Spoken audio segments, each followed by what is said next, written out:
Here's some places you shouldn't spend money as a realtor starting on your new business. So when you're working as a realtor, you're getting started in the industry. It's exciting. You see all the top agents, top producing agents, and you want to get to where they're at. But slow and steady, you'll get there over time. Just make sure that you don't overextend yourself and work yourself back into a 9 to 5. If you're going into real estate full time, maybe you saved up a bit of coin before you got into the business and you're about to start your career.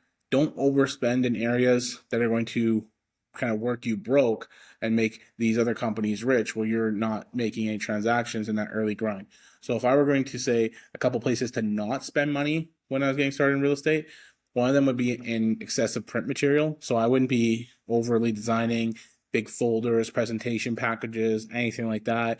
Those things could run upwards of $10 to $25 per copy, and a lot of the times you give those out and they end up in the foot of somebody's car there at the bottom where they knock their snow off their boots. So don't waste any money on that kind of print material. Same thing as with business cards. Business cards, don't get fancy with it. You don't need to get the one with the sheen and the feel and all the crazy stuff. You don't need any of that.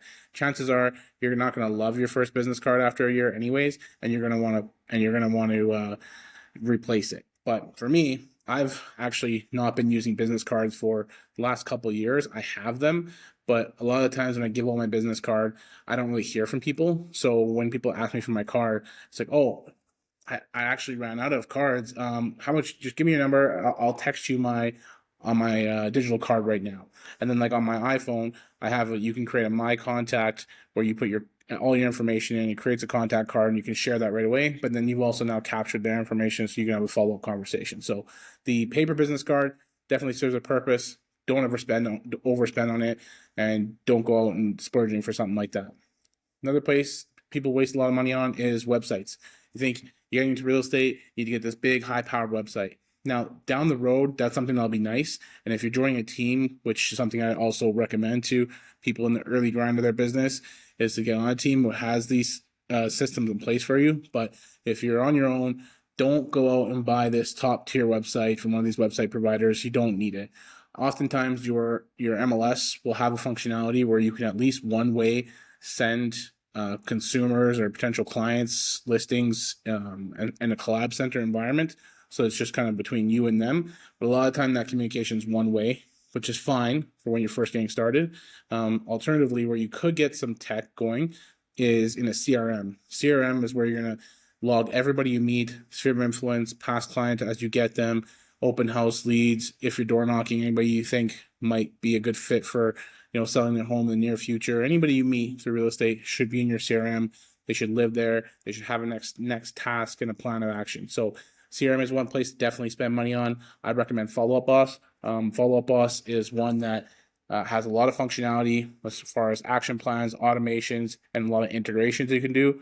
A lot of integrations can be done with AI, and ones that we use, we integrate ChatGPT into our CRM as well. So you can use that as something to help you along the way.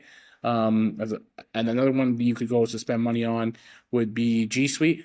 So G Suite is one where you can get your Google Mail there, your Google Calendar, your Google Drive, and Google Meets. If you have all four of these in real estate, you'll be pretty set up. Most of G Suite's tools do integrate with most CRMs, so they'll speak between each other, and that's about as much tech as you need for that to stay organized. Google Drive for your file management, Google emails for Gmail for your emails, Google Meets for any potential, say, out of market buyers or virtual meetings you need to discuss something with clients when they're at home and you're at the office, whatever it might be.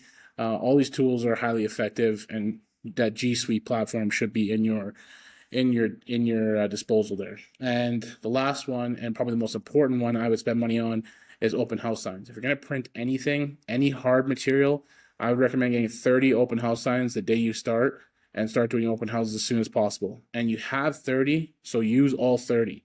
Don't go sit in open house, put 3 signs out. You got 30 of them for a reason. Put out 30 signs, scatter them all over the neighborhood, and make sure you bring in as many people as possible. Get them in the door, build rapport, throw them into your CRM, and then connect with them through all your other mediums, like for email, text, call, meet them where they're at, wherever it might be. And you'll learn that, and you'll keep note of that in your CRM.